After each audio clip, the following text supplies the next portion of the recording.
네, 부산금정구 국민의힘 백종원 의원입니다. 이사장님, 네.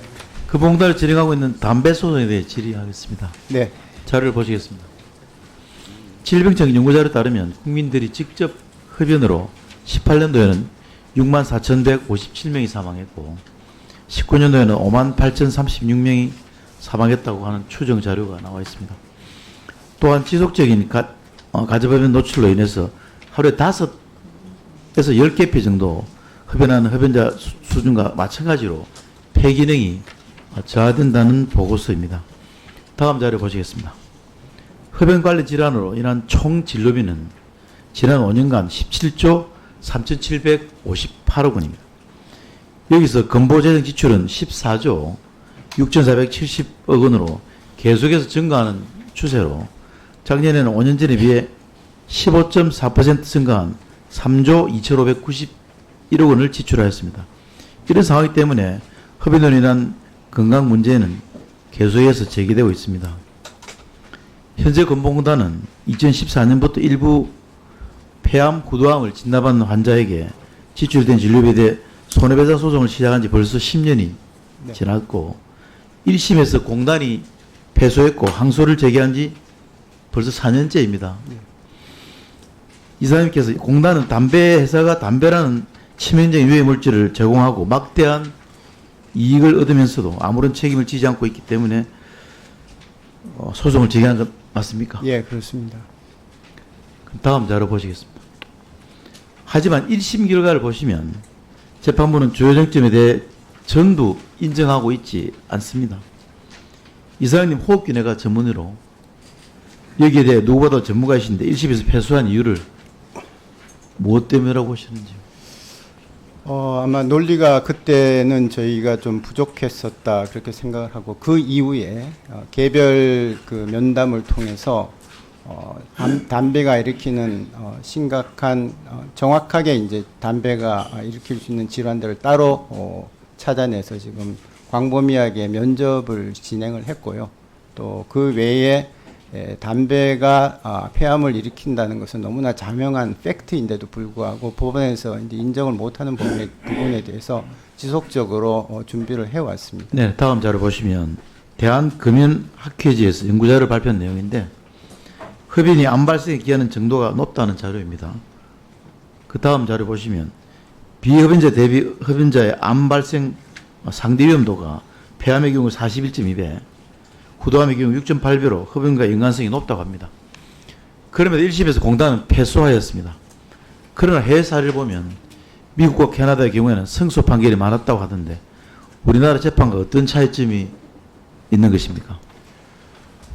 아마 사회적으로 그런 분위기를 많이 조성을 했고 또 금연이라는 게 필요하다는 그런 여러 가지 여건들이 성숙이 됐었고 담배가 유해하다는 여건들이 여러 가지 성숙이 돼서 선진국들도 비교적 최근에 법이 통과돼서 그 법으로 인해서 승소까지 이르렀던 걸로 알고 있습니다. 이사님, 담배 회사가 커다란 이익을 남기면서 질병과 사망의 원인을 제공함에도 아무런 책임을 지지 않는다고 했는데 담배 회사의 입장에서는 각종 세금 그리고 건강증진 부담금으로 부담을 많이 하고 있다.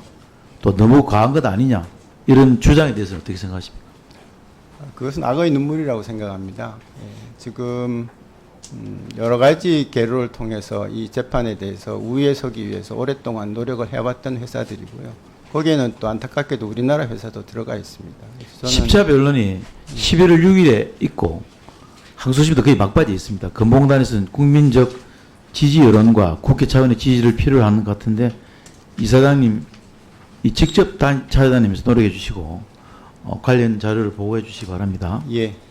네, 또 한 가지 더 이사장님께서 잘 아시다시피 장기 요양 가족 휴가제는 간병으로 지친 가족이 잠시 휴식을 취할 수 있는 그런 제도입니다. 지난 3월 진행된 22번째 민생 토론에서 윤석열 대통령은 고령화에 따라 가족과 사회 부담이 큰 치매 환자 늘고 있다며 치매 어르신과 가족을 위한 치매 관리 주치의를 도입하고 치매 가족 휴가제를 소유자 필요에 맞게 다양한 형태를 공급하겠다고 제공하겠다고 말씀하셨습니다. 이에 따라 우리 정부는 기존의 치매 요양 가족 휴가제를 장기 요양 가족 휴가제로 확대 개편해서 운영 중이죠. 네, 그렇습니다. 네. 그런데 2014년 시행된 이 제도는 최근 5년간 자료를 보시면 표일 보시면 2023년 기준 이용 가능 수급자 78만 3,665명, 실제 이용자 수는 겨우 1,103명, 0.1% 이용률을 보이고 있습니다. 다음 최근 5년간 지역별 이용 현황 자료를 보시면 11곳의 이용률은 0.1%도 되지 않습니다. 또한 장기요양 가족휴가제 급여 비용 자료를 보시면 2023년 기준 14억 5,770만 4천 원, 2019년 대비 158% 증가하는 것으로 나타났습니다. 이어서 본의원실에 제출된 자료를 보시면 24년 7월 기준 장기요양 가족휴가제 급여 제공 기관 수는 총 3,403개소이지만 실제 급여 제공 기관 수는 알 수 없다고 답변하셨는데 맞습니까? 예. 그런데 불구하고 본의원실에서 보도자료를 배포했습니다. 그 보도자료가 배포되고 난 다음에 뒤늦게 5%에 해당하는 200개소라는 답변을 받았습니다. 이사님께서 근본공단의 장기요양 휴가 가족제 사업에 대해서 너무 안일하게 생각하고 계신 거 아니죠? 예, 그건 제가 잘못한 것 같습니다.